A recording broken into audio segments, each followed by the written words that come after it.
हमें गिरना नहीं है, उसने 10 प्रयोजन कर रखे हैं। अनुग्रह से 10 बातों का प्रयोजन हमारे लिए किया गया कि हमें गिरने से बचाए, गिरने से। इसलिए जैसे हम अनुग्रह से जीते हैं, हमें इस बात को याद रखना है, सारे प्रयोजन उपलब्ध है, हमें गिरने की जरूरत नहीं, हमें नाश नहीं होना है, हमें यहाँ वहाँ हिम्मत नहीं हारनी है। परमेश्वर के अनुग्रह से अद्भुत प्रयोजन किए गए हैं। हमें विश्वास करना है कि वो वहां पर है हमारे लिए, कि हम उपयोग करते जाएं और उसे ले और अपने जीवन में विजय प्राप्त करते चले जाएं।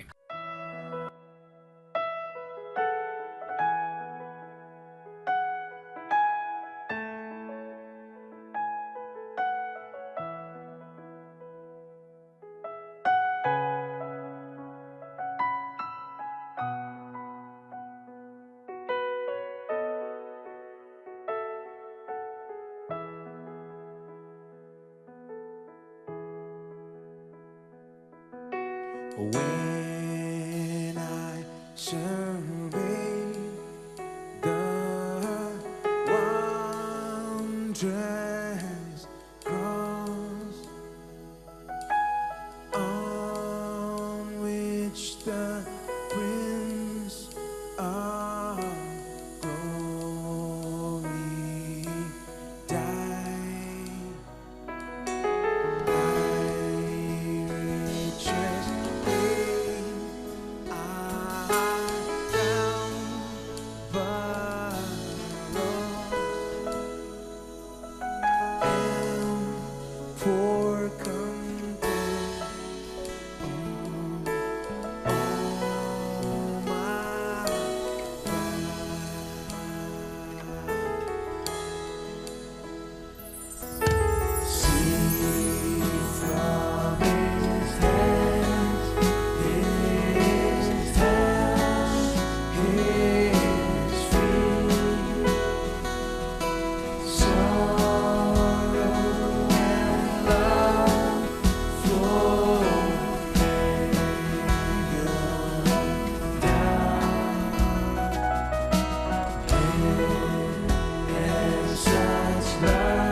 bless your name.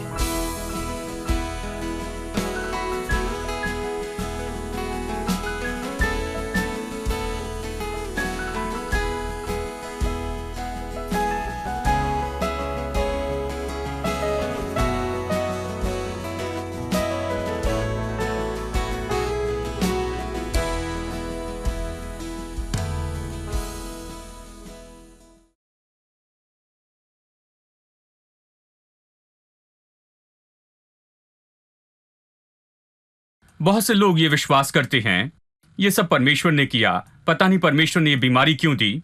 मैं विश्वास करता हूं किसी कारण से उसने दी होगी। मैंने सुना है कि लोग ऐसे कहते हैं परमेश्वर ने निश्चय किसी कारण से ये दिया होगा। मैंने ये भी देखा है कि लोग ये कहते हैं परमेश्वर ने अपने प्रेम के चिन्ह के रूप में ये दिया है। जानते हैं, हाँ, किसी कारण से। और मैं सच में इस पर विश्वास करता था, मुझे इसमें कोई समस्या नहीं है। परमेश्वर ने अगर दिया है तो ले ले, और मैं मानने को तैयार था, क्योंकि उन दिनों में मेरे पास में कोई ज्यादा समझ नहीं थी। मैंने उन दिनों में ज्यादा गहराई से नहीं सोचा। मैं विश्वासी हूँ, वो ये कह रहे हैं तो ठीक है, मसीह परिवार में जन्मा तो इस पर विश्वास करते हैं। सभी लोग जो विश्वास करते हैं, जैसे सब जा रहे थे तो मैं भी जा रहा था। और ये लोग जो कि कई बार जो बीमार होते हैं, वो कई बार कहते हैं कि परमेश्वर का उद्देश्य है लेकिन सोमवार की सुबह ही, रविवार को ये कहते हैं, लेकिन सोमवार सुबह वो सबसे अच्छे डॉक्टर के पास इसके लिए इलाज करने जाते हैं। ये नहीं कि डॉक्टर उनका दोस्त है और वो उनसे बस ऐसे ही मिलने के लिए आए हैं। वो डॉक्टर से मिलते हैं, पैसों के साथ में तैयार होते हैं, उनकी जेब में पूरी कैश है, लाखों में वहां बैठे हैं और कई बार सैकड़ों रुपए उनके पास होते हैं, कुछ भी करने को तैयार हैं। MRI या कुछ भी हो, काट के देखो, मेरे भीतर में झांक कर देखो क्या है, जो करना है कर लो, मैं तैयार हूं, मैं इससे चंगा होना चाहता हूं।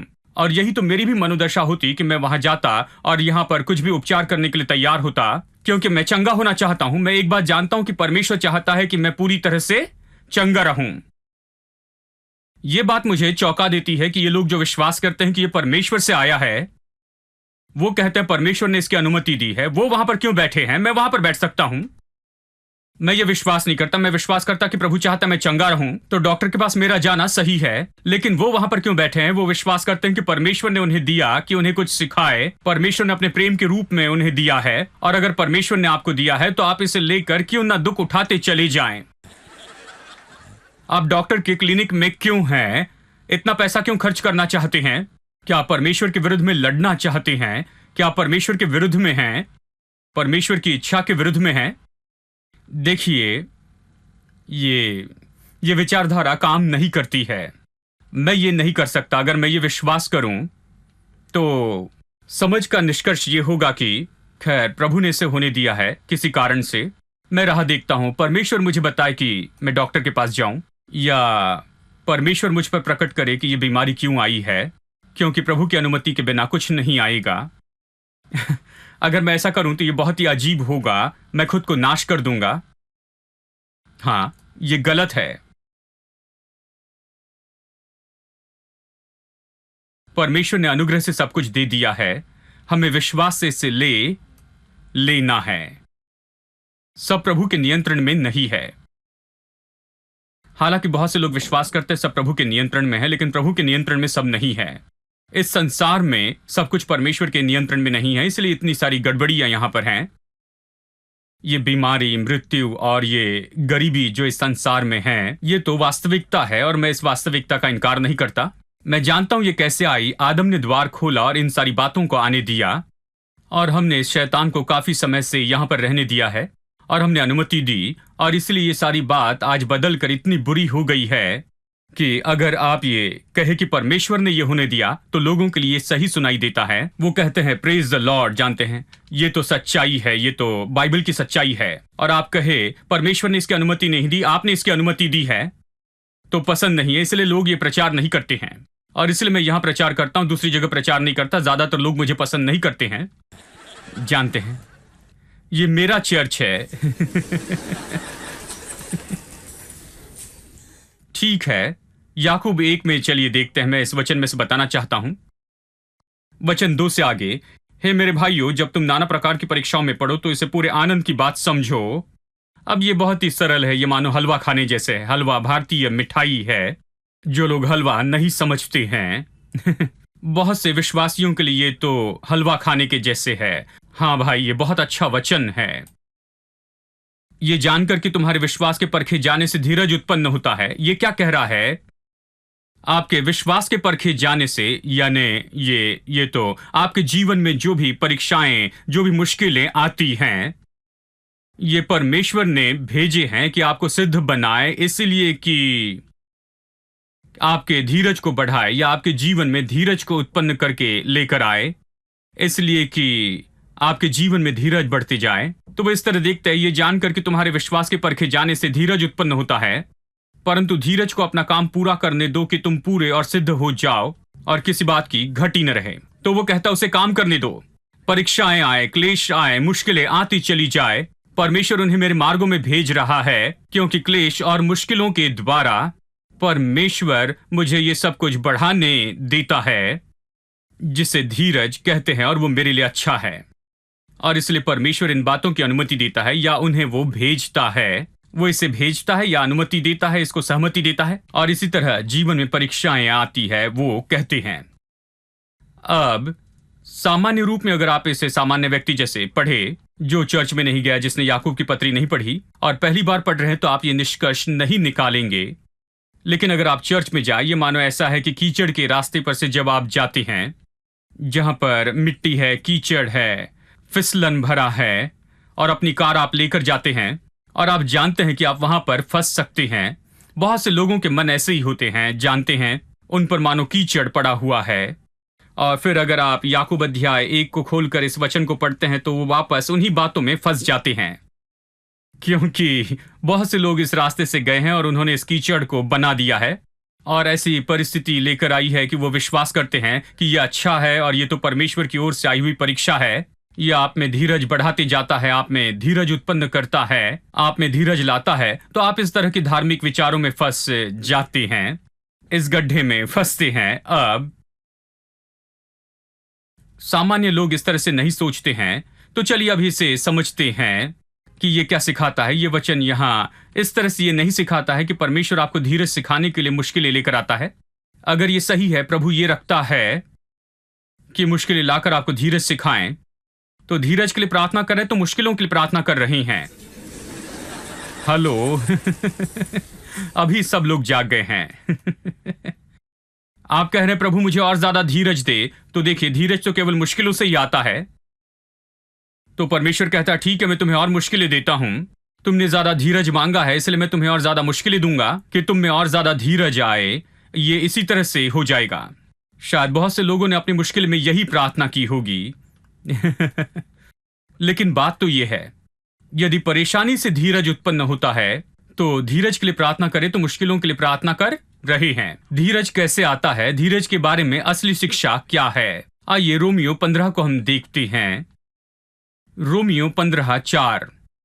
जितनी बातें पहले से लिखी गई वे हमारी शिक्षा के लिए लिखी गई है कि हम धीरज और पवित्र शास्त्र के प्रोत्साहन द्वारा आशा रखें।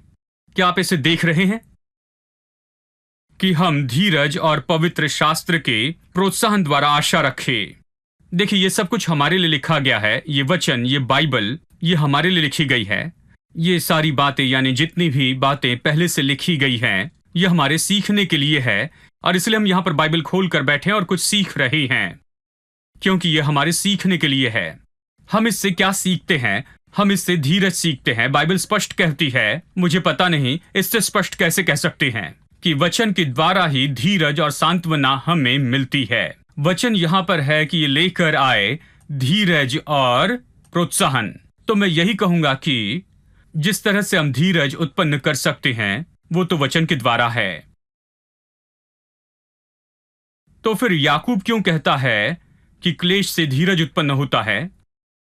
हाँ, उसने इस तरह से क्यों कहा? चलिए एक उदाहरण देता हूं कि कहीं अगर आप मिलिट्री में जुड़ते हैं, आप ट्रेनिंग में जाते हैं, वो आपको ट्रेनिंग में ले जाते हैं, आपको कैंप में रखते हैं, ट्रेनिंग कैंप, कुछ महीनों तक आप वहां पर रहते हैं। वो गोली चलाना सिखाते हैं और बम फेंकना, हैंड ग्रेनेड्स फेंकना और फिर कूदना, दौड़ना सिखाते हैं, शारीरिक कसरत करवाते हैं। जानते हैं कि आपको ट्रेन करते हैं कि आप दुश्मनों से लड़ सके। आप कई महीनों की ट्रेनिंग से जाते हैं, अच्छे से गोली चलाते हैं, इन अलग कामों में अच्छे होते हैं, टैंक चलाना या जो कुछ भी हो, हवाई जहाज चलाना, आप उसमें ट्रेन होते हैं। और फिर असली युद्ध होता है। असली युद्ध अलग बात होती है। पहले पहाड़ पे गोलियां चलाते थे, पर अब असली व्यक्ति को गोली मारनी है अब इसे सच में करना होगा। वो तो केवल प्रैक्टिस थी, इसलिए आप डरे नहीं, आप उस समय निराश नहीं हुए या जो भी हो, लेकिन अब सब कुछ असली है। और जो असली बात है वो तो प्रैक्टिस की बात से बिल्कुल अलग है लेकिन बात तो यह है कि असली संसार बहुत मुश्किल है। असली संसार समस्या है। युद्ध भूमि तो सच में बड़ी समस्या है। जब आप सच में वहां पर जाते हैं तो जो सीखा उसके अनुसार करना है। क्या आपने सीखा है? हाँ, सीखा है। क्या सही निशाना लगा सकते हैं? हाँ, लगा सकते हैं। क्या आप हथियार उपयोग कर सकते हैं? हाँ, कर सकते हैं। लेकिन असली परिस्थिति में उसका उपयोग नहीं किया है। यानी युद्ध भूमि आपको हर एक मौका देती है, अवसर देती है कि जो कुछ भी आपने सीखा है उसका आप उपयोग करते चले जाए, और असली परिस्थिति में आप उसे करते जाए और उसके अनुसार प्रैक्टिस करते चले जाए। जैसे आप असली युद्ध में इसके अनुसार करते हैं, जैसे आप युद्ध भूमि में इसे करते जाते हैं, तो आप वहां उस क्षेत्र में बल पाते हैं। उस जगह, उस युद्ध में आप युद्ध में बहुत ही माहिर और चैंपियन हो जाते हैं। अभी आप उसके लिए नए व्यक्ति नहीं है, यह आपके लिए नई बात नहीं है। आप इस पर भरोसा रखते हैं, आप असली बातों को जानते हैं। आपने इसे किया है, आप पहले से जानते थे, मिलिट्री ट्रेनिंग में आपने इसे सीखा है। अब आप सच में से जानते हैं क्योंकि आप युद्ध भूमि में हैं। अब याकूब का अर्थ है कि जब असली परेशानी आती है, देखिए संसार में पहले ही बहुत सी मुश्किलें हैं, परमेश्वर को आकर हमें कुछ देने की जरूरत नहीं है। कुछ लोग परमेश्वर के बारे में सोचते हैं कि वो पार्सल लेकर बैठा है कि लोगों को भेजते जाए, और वो कहता है इनी मिनी माइनी मो, आज मैं ये परेशानी का पार्सल किसे भेज सकता हूं, मैं ये परेशानी किसको दूं। वो परमेश्वर ऐसे नहीं करता। देखिए परमेश्वर ऐसे कुछ भी चुनाव नहीं करता, इस तरह से काम नहीं करता है। वो सिद्धांतों के अनुसार काम करता है। ऐसे सिद्धांत और व्यवस्था जो स्थापित की गई है वो काम करता है। यानी परमेश्वर अचानक ही ये सब कुछ नहीं करता है। परमेश्वर समस्या नहीं भेजता, उसके पास भेजने के लिए समस्याएं नहीं है। स्वर्ग में कोई समस्या नहीं है कि वो उसे भेज सके। हेलो, यहां इस संसार में हमारे पास बहुत सी समस्याएं हैं, उसे स्वर्ग से लाने की जरूरत नहीं है। आपके पास समस्याएं हैं यहां तक इस संसार में, जहां भी बड़ी समस्या है, परिवार में समस्या है, दफ्तर में समस्या है, सड़क पर समस्याएं हैं। जानते हैं हर जगह समस्याएं हैं। ऐसी कोई समस्याओं के लिए सीमा नहीं है। बहुत सी समस्याएं हैं, सब समस्याओं का सामना करते हैं। क्या कोई है जिसने समस्या का सामना नहीं किया? अगर कोई है तो हम आपकी आराधना करेंगे।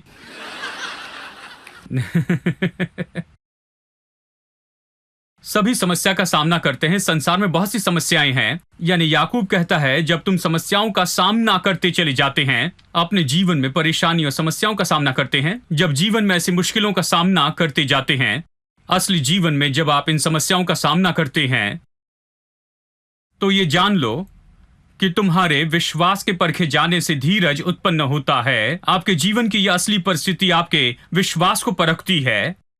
आपके जीवन की यह असली परिस्थिति आपकी परीक्षा करती जाती है। जानते हैं, यहां पर आप दिखाएंगे कि आप क्या जानते हैं, आप किसके द्वारा ट्रेनिंग किए हैं, आपने कहां पर ट्रेनिंग पाई है। आपने चर्च में ट्रेनिंग पाई। कैसे ट्रेनिंग पाते हैं? हम आपको सिखाने के लिए परेशानी में नहीं लाते हैं। हेलो, कैसे ट्रेनिंग देते हैं? हर रविवार बहुत सी मुश्किलें लेकर आए तो कितने लोग यहां पर आएंगे कि आप सच में माहिर हो जाएं इसमें। जानते हैं कि धीरज आपको सिखाते जाए। नहीं, कोई नहीं आएगा। आपको बैठने के लिए ऐसी जगह चाहिए, अच्छी सीट चाहिए। जानते हैं आप सब आराम खोजते हैं, कोई परेशानी में नहीं आना चाहते। यानी आप चर्च में इसलिए नहीं आते कि हम आपको परेशानी के द्वारा धीरज सिखाते जाए। आप चर्च में आते हैं और परमेश्वर के वचन के द्वारा जो यहाँ पर लिखा है, हम इससे आपको धीरज सिखाते हैं। धीरज हम में उत्पन्न होता है जैसे आप परमेश्वर के वचन को देखते हैं। जैसे आपने अब्राहम के जीवन को देखा, कैसे प्रभु ने बच्चे की प्रतिज्ञा दी और उसे लगभग 25 साल लग गए कि उसे बेटा हो। लेकिन बाइबल कहती है कि विश्वास और धीरज से उसने उस प्रतिज्ञा को प्राप्त कर लिया। केवल विश्वास से नहीं, लेकिन विश्वास और धीरज से आप सीखने लगते हैं कि चाहे कितने भी साल बीत जाए, चाहे कितना भी समय क्यों न लगे, धीरज तो लंबे दौड़ के लिए विश्वास है। धीरज तो देखिए, धीरज तो बहुत दूर तक, बहुत समय तक विश्वास करना है। ये तो बस एक दिन में उत्साहित करने वाली बात नहीं है। ये ऐसा है जो आपके साथ में बिल्कुल मुश्किल समय में भी रहता है। आपके जीवन के बहुत ही भयानक समय में ये होता है। आप उसमें से होकर जाते हैं। जानते हैं कि आप इसमें से निकल कर उस पार हो जाएंगे और दिन की रोशनी को देखेंगे और आप फिर से विजयी हो जाएंगे। ये धीरज है। देखिए, तो धीरज कैसे सीखते हैं, और इसलिए हम इन सारी बातों के बारे में बताते हैं कि कैसे परमेश्वर ने इन लोगों की मदद की, और इसलिए ये सब कुछ यहां पर लिखा है। हमने इसे सीखा है, इसका अध्ययन किया है। हम परमेश्वर के ज्ञान के बारे में समझदार हो गए हैं। हम धीरज में ट्रेन किए गए हैं। हम में धीरज बढ़ाते जाते हैं और फिर हम बाहर जाते हैं, असली समस्याओं का सामना करते हैं। वो युद्ध भूमि के जैसे है। अब युद्ध भूमि में क्या होता है, आपने जो कुछ भी सीखा है उसके अनुसार आप करते चले जाते हैं। जो चर्च में सीखा है उसके अनुसार करते जाना। आप चर्च में आते हैं, अच्छा संदेश सुनते हैं और घर जाकर सास से मुलाकात करनी पड़ती है, या आपकी पत्नी, या जो कोई भी हो। कुछ लोग सोचते हैं कि वही समस्या है। आपको समस्या से निपटना पड़ता है, आमने सामने रहकर उसके साथ रहना पड़ता है और उसे हल करना पड़ता है। अब धीरज में होकर आपको काम करना पड़ता है। अब ये लोगों के लिए बहुत ही वास्तविक है। लोग कहते हैं हाँ, वो मेरी कहानी है भाई। अब आपको काम करना है। अब आपको धीरज रखते चले जाना है। अब प्रभु पर विश्वास करना है। आपको विश्वास करना है कि सब कुछ बदलते जाएगा। अब आपको काम करते चले जाना है। जो बातें रुकावट डालती हैं उन्हें नाश करना है। आपकी उन्नति में जो रुकावट डालती है उसे नाश करना है और उनमें से पार जाना है कि आप विजय पा सके और अपने जीवन में प्रभु के उद्देश्य को पूरा करना है। आपको इसे देखना है और आप चर्च के द्वारा परमेश्वर के वचन से बहुत कुछ सीखते हैं। इस शिक्षा के द्वारा ये सब, अब आप इन सारी बातों के साथ में हर एक परिस्थिति का सामना कर सकते हैं।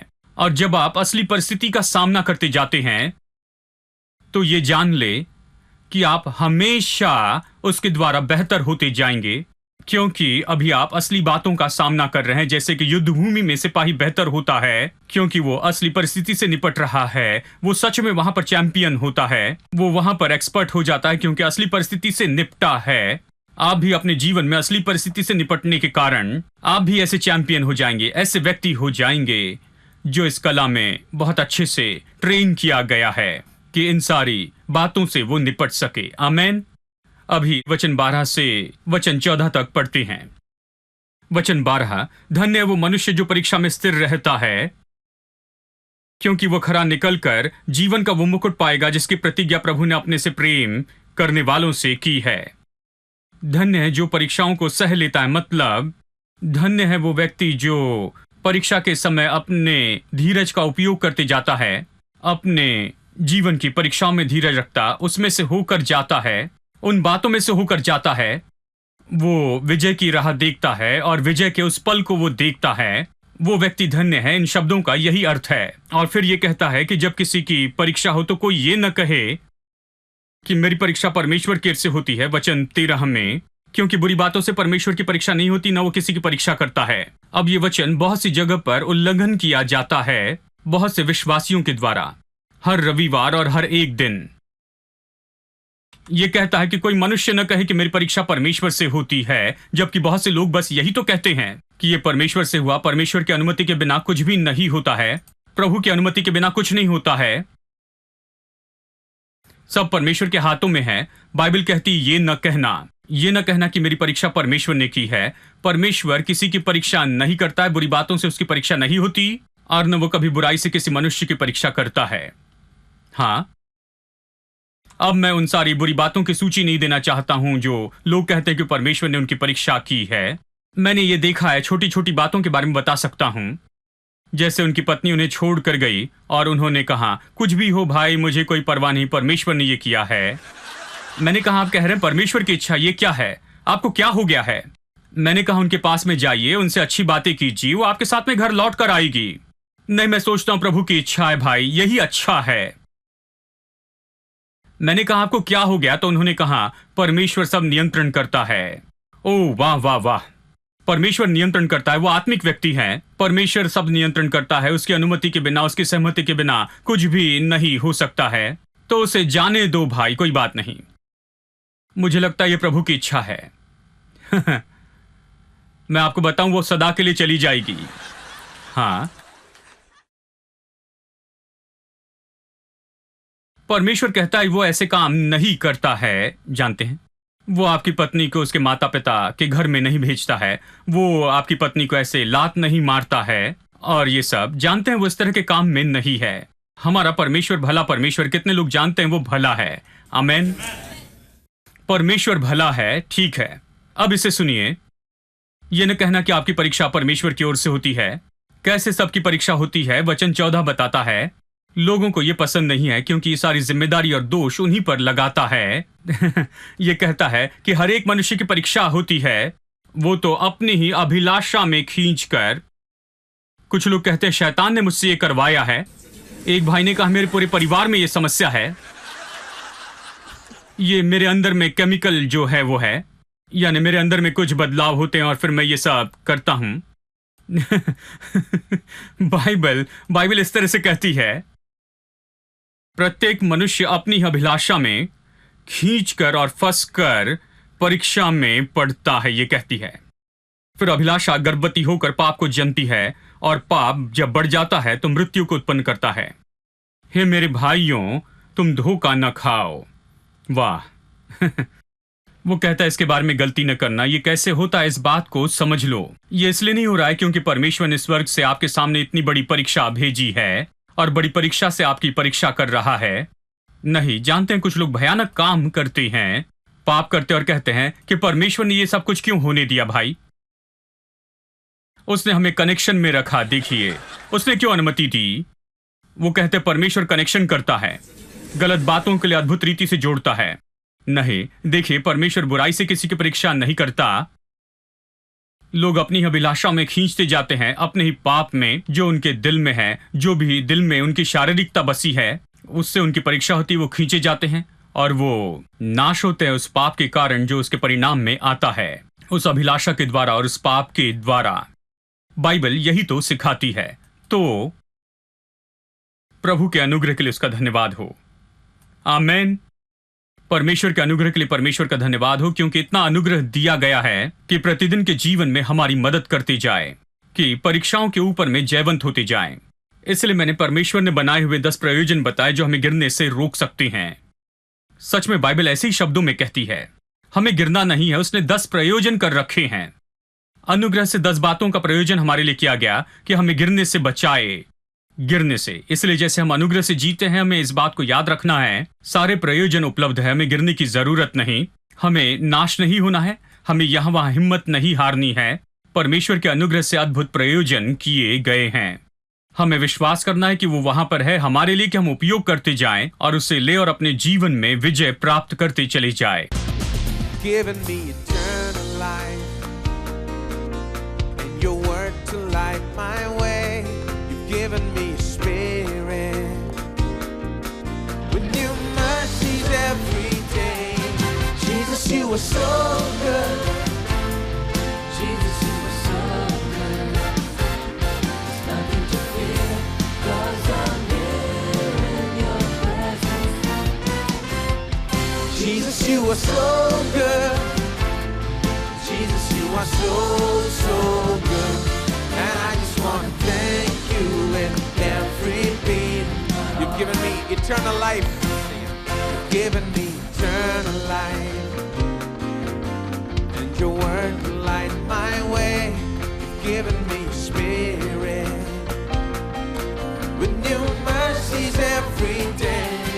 Jesus, you are so good.